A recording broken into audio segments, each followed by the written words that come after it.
Have you ever wanted to scan negatives in oversized print or other non-standard media? Have you looked at the price of high-end scanners? If you're a library card holder, you don't have to. They say a picture's worth 1,000 words, and family documents and photos are even more valuable. The library's Special Collections Department offers free professional-grade scanning to help you digitize your memories. We're at the main library at Goodwood for Scan Day. Let's check it out.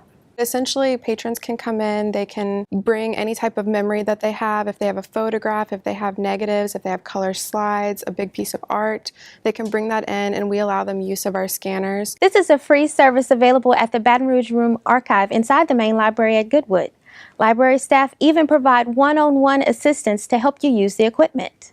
We sit down with them and give them a brief demo on how to use the scanner, and then we just let them loose and they scan for about an hour. While the lion's share of scanning is done using the large format flatbed scanner, the archive room also has specialty scanners for things like books and posters. The scanners that we use are professional grade. So, for example, the flatbed scanner has the ability to scan not just documents, but it can also scan your negatives and it can scan color slides, something that you wouldn't see at with your scanner at home. You can also control DPI, which is the resolution of the image. You can control the color and the light. And with the other scanners, the book scanner in particular, it scans overhead rather than from the bottom, which reduces the amount of damage that you can do to a book, both physically and from light damage as well, because the light is a little further away from the book. And then with the map scanner, it has the capability of scanning really large items, which most people aren't going to buy a large scanner like that and then store it in their home just on the off chance that they might need to scan something really big. I have the software opened up on the computer. To begin, we're always going to open the lid, place our item onto the screen here, close the lid, and you can really place the image anywhere on the scan bed. From here, we're going to adjust some of these components to make sure that we're getting the best image possible. So for example, we're setting this to photo. We're scanning to grayscale so that we reduce the size of the image, rather the size of the file, so that we're not, taking up too much storage space. Right. We're setting the resolution DPI to 350, which is a typical archival standard. I'm going to go ahead and push scan here. This tells it where to send the scanned image once it's finished. So I just sent it to desktop. Right here you can change the name of your image, and then there's a little ticker that will count how many times you've used that particular prefix.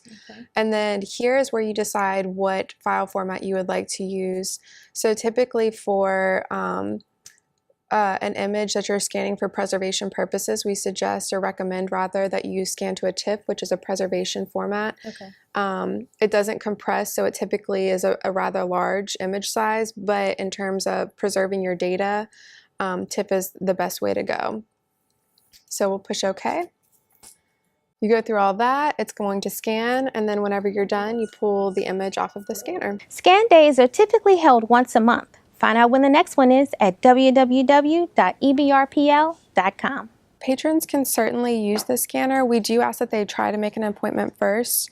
If they just so happen to be walking into the library and just kind of on a whim wanted to use the scanner, they certainly can come up and ask if one of the archivists is available to show them how to use it or to set it up for them. But we definitely appreciate an appointment first. Now that's a useful resource. To find out what's coming up next, pick up a copy of our monthly newsletter, The Source, or visit us online at www.ebrpl.com.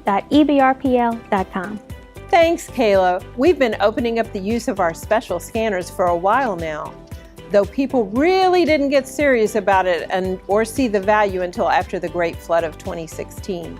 It's a terrific way to safeguard precious memories and, even better, make them shareable to the rest of the family.